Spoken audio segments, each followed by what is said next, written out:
Tom Swift and His Airship by Victor Appleton. Chapter 25. Andy Gets His Reward. Flying swiftly through the air, the young inventor and his two companions were soon within sight of Shopton.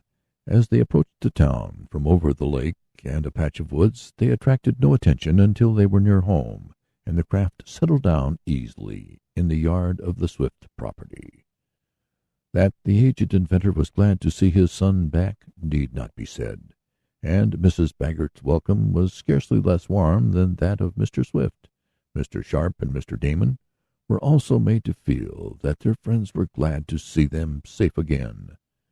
"We must go at once to see Mr. Pendergast, the bank president," declared Mr. Swift. "We must take the money to him and demand that he withdraw the offer of reward for your arrest." "Yes," agreed Tom. "I guess the reward will go to someone besides Andy Foger."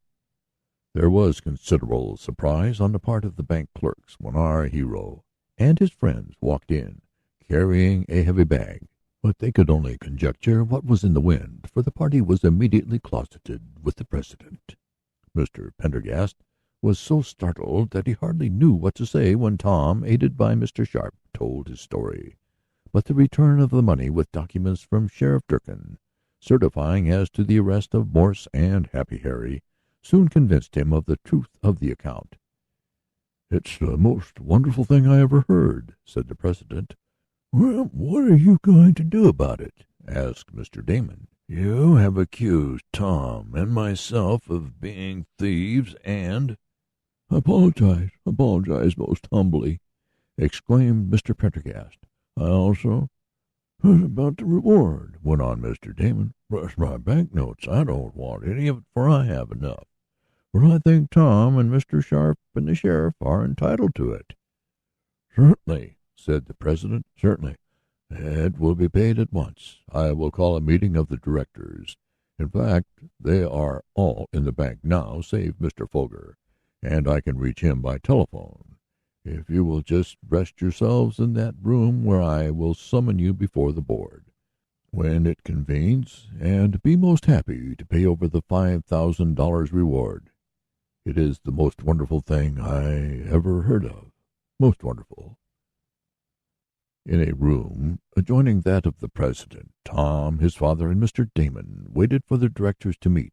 Mr. Foger could be heard entering a little later. "What's this I hear, Pendergast?" he cried, rubbing his hand. "The bank robber is captured, eh? Well, that's good news. Of course we'll pay the reward. I always knew my boy was a smart lad. $5,000 will be a tidy sum for him. Of course his chum, Sam Snedeker, is entitled to some, but not much.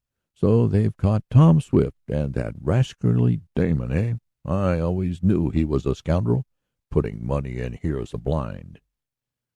Mr. Damon heard and shook his fist. "I'll make him suffer for that," he whispered. "Tom Swift arrested, eh?" went on Mr. Foger. "I always knew he was a bad egg. Who caught them? Where are they?" "In the next room," replied Mr. Pendergast, who loved a joke almost as well as did Tom. "They may come out now," added the president, opening the door and sending Ned Newton in to summon Tom, Mr. Swift, and Mr. Damon, who filed out before the board of directors. "Gentlemen," began the president, "I have the pleasure of presenting to you Mr. Thomas Swift, Mr. Barton Swift, and Mr. Wakefield Damon. I also have the honor to announce that Mr. Thomas Swift and Mr. Damon have been instrumental in capturing the burglars who recently robbed our bank, and I am happy to add that young Mr. Swift and Mr. Wakefield Damon have, this morning, brought to me all but a small part of the money stolen from us, which money they succeeded after a desperate fight." "A fight partly with seltzer bottles," interrupted Mr. Damon proudly. "Don't forget them." "Partly with seltzer bottles," conceded the president with a smile. "After a fight they succeeded in getting the money back. Here it is. And now I suggest that we pay the reward promised." "What reward? Pay them the money back? Isn't my son to receive the $5,000 for informing as to the identity of the thief, isn't he?" demanded Mr. Foger, almost suffocating from his astonishment at the unexpected announcement. "Hardly," answered Mr. Pendergast dryly. Your son's information happened to be wrong. The tools he saw Tom have in the bag were airship tools, not burglars, and the same gang that once robbed Mr. Swift robbed our bank. Tom Swift captured them and is entitled to the reward. It will be necessary for us as directors to make up the sum personally, and I, for one, am very glad to do so." "So am I," came in a chorus from the others seated at the table. "But, I understand my son," stammered Mr. Foger, who did not at all relish having to see his son lose the reward. "It was all a mistake about your son," commented Mr. Pendergast. "Gentlemen, is it your desire that I write a check for young Mr. Swift?" They all voted in the affirmative, even Mr. Foger being obliged to do so, much against his wishes. He was a very chagrined man when the directors' meeting broke up. Word was sent at once by telegraph to all the cities where reward posters had been displayed, recalling the offer, and stating that Tom Swift and Mr. Damon were cleared. Mr. Sharp had never been really accused. "Well, let's go home," suggested Tom, when he had the $5,000 check in his pocket. "I want another ride in the Red Cloud as soon as it's repaired." "So do I," declared Mr. Damon. The eccentric man and Mr. Swift walked on ahead, and Tom strolled down toward the dock, for he thought he would take a short trip in his motorboat. He was near the lake, not having met many persons, when he saw a figure running up from the water. He knew who it was in an instant: Andy Foger. As for the bully, at the sight of Tom he hesitated, then came boldly on. Evidently he had not heard of our hero's arrival. "Huh!" exclaimed the red-haired lad. "I've been looking for you. The police want you, Tom Swift." "Oh, do they?" asked the young inventor gently. "Yes, for robbery. I'm going to get the reward, too. You thought you were smart. I saw those burglar tools in your valise. I sent the police after you. So you've come back, eh? I'm going to tell Chief Simpson. You wait." "Yes," answered Tom, "I'll wait.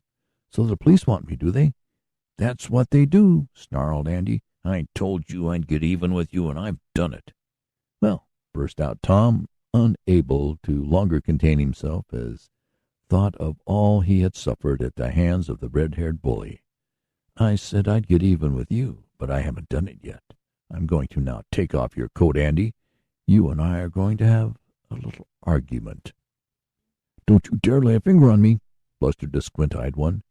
Tom peeled off his coat. Andy, who saw that he could not escape, rushed forward and dealt the young inventor a blow on the chest. That was all Tom wanted, and the next instant he went at Andy hammer and tongs. The bully tried to fight, but he had no chance with his antagonist, who was righteously angry and who made every blow tell. It was a sorry-looking Andy Foger who begged for mercy a little later. Tom had no desire to administer more than a deserved reward to the bully, but perhaps he did add a little for interest. At any rate, Andy thought so. "You just wait," he cried as he limped off. "I'll make you sorry for this." "Oh, don't go to any trouble on my account," said Tom gently, as he put on his coat. But Andy did go to considerable trouble to be revenged on the young inventor, and whether he succeeded or not you may learn by reading the fourth book of this series, to be called Tom Swift and His Submarine Boat, or Under the Ocean for Sunken Treasure, in which I shall relate the particulars of a voyage that was marvelous in the extreme. Tom reached home in a very pleasant frame of mind that afternoon. Things had turned out much better than he thought they would. A few weeks later the two bank robbers who were found guilty were sentenced to long terms, but their companions were not captured. Tom sent Sheriff Durkin a share of the reward, and the lad invested his own share in bank stock, after giving some to Mr. Sharp. Mr. Damon refused to accept any. As for Mr. Swift, once he saw matters straightened out and his son safe, he resumed his work on his prize submarine boat, his son helping him. As for Tom, he alternated his spare time between trips in the airship and his motorboat, and frequently a certain young lady from Roxton Seminary was his companion. I think you know her name by this time. Now, for a while, we will take leave of Tom Swift and his friends, trusting to meet them again. End of Tom Swift and His Airship.